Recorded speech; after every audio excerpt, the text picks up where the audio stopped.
প্রিয় সাহিত্যপ্রেমী ভাই ও বোনেরা, সালামু আলাইকুম। Welcome to my channel view Banglish and my Facebook ID. বন্ধুরা, আজকে যে টপিক্সে কথা বলবো সাহিত্যিক টার্ম, লিটারি টার্ম এপিগ্রামের ওপর। এপিগ্রাম শব্দের অর্থ সংক্ষিপ্ত বচন। সংক্ষিপ্ত বচন, কিন্তু সাহিত্যের পরিভাষায় এপিগ্রাম কোন কোন সংক্ষিপ্ত বচনগুলোকে বলা যেতে পারে তার সংজ্ঞাগুলো দেখুন বন্ধুরা। A pithy saying or remark is expressing an idea in a clever or amusing way. বলা হচ্ছে যে এমন একটি উক্তি, এমন একটি কথা যেটার মধ্যে সারগর্ভ থাকে, মানে মজ্জা থাকে, একটা ফলের বা একটা মণ্ড যে ফলের ভেতর থাকে, মূল জিনিসটা সেটাই আ পিথি সেইং অর রিমার্ক বা মন্তব্য, এক্সপ্রেসিং যেটা প্রকাশ করে অ্যান আইডিয়া কোনো একটা ধারণা বা চিন্তা, in a clever or amazing way খুবই চাতুর্যপূর্ণভাবে, চাতুরতার সহিত, এবং সেটার মধ্যে একটু কী থাকে, রস, আনন্দ থাকে বন্ধুরা। এইরকম উপায়ে এরকম কোনো উক্তিকে সংক্ষিপ্তভাবে তুলে ধরলে সেটাকে এপিগ্রাম বলে। আর একটা সংজ্ঞা এভাবে বলা যায়, a brief and witty statement. Brief মানে কি সংক্ষিপ্ত, উইটি মানে কি জ্ঞানগর্ভ। Witty, brief and witty statement, সংক্ষিপ্ত এবং জ্ঞানগর্ভ বাক্য বা বর্ণনা বা উক্তি। হুইচ, যা, ইজ অ্যাপারেন্টলি, যেটাকে আপাতত চোখে দেখতে, মানে বাহ্যিকভাবে আপাতত দেখতে সেলফ কন্ট্রাডিক্টরি, মানে দুটো জিনিসকে কি মনে হতে পারে, বিপরীতমুখী মনে হতে পারে, সেলফ কন্ট্রাডিক্টরি মনে হতে পারে।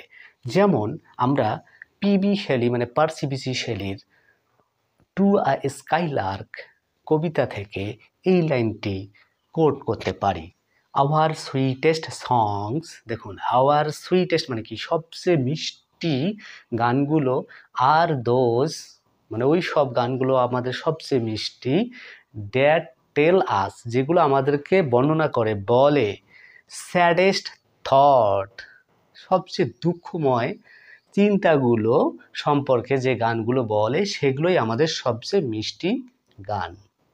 বলা হচ্ছে সুইটেস্ট, কিন্তু বলা হচ্ছে স্যাডেস্ট। স্যাডেস্ট থট প্রকাশ করে, স্যাডেস্ট মানে সবচেয়ে দুঃখ দুর্দশার কথা প্রকাশ করে, এইরকম গানগুলোই আমাদেরকে মিষ্টি গান বলেই মনে হয়। টু আ স্কাইলার কবিতায় তিনি এই এপিগ্রামের সুন্দর উদাহরণ তুলে ধরেছেন এই লাইনে বন্ধুরা।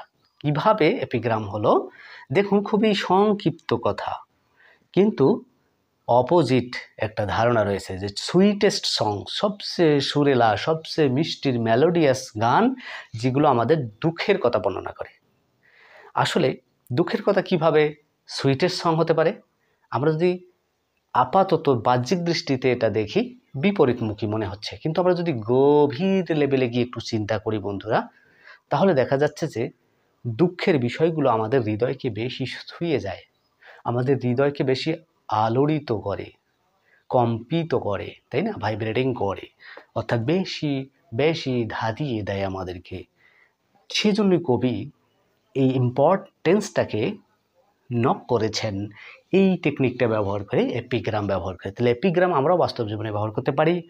সংক্ষিপ্ত কথায় দুটি বিপরীতমুখী জিনিসকে তুলে ধরার মাধ্যমে সেই কথাটা হবে সংক্ষিপ্ত এবং উইটি, জ্ঞানগর্ভ।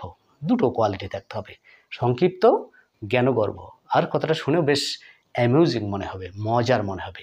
এইরকম উক্তি হবে বন্ধুরা এপিগ্রাম।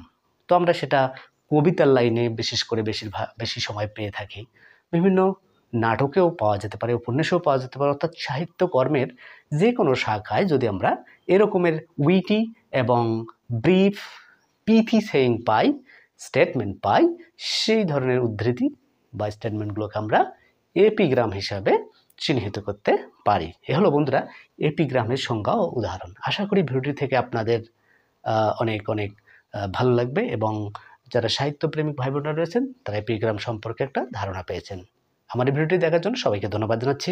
আমার এরকম ভিডিও পেতে আমার সঙ্গে থাকুন, আমাকে উৎসাহিত করুন। Thank you so much for watching. Bye bye, আল্লাহ হাফেজ।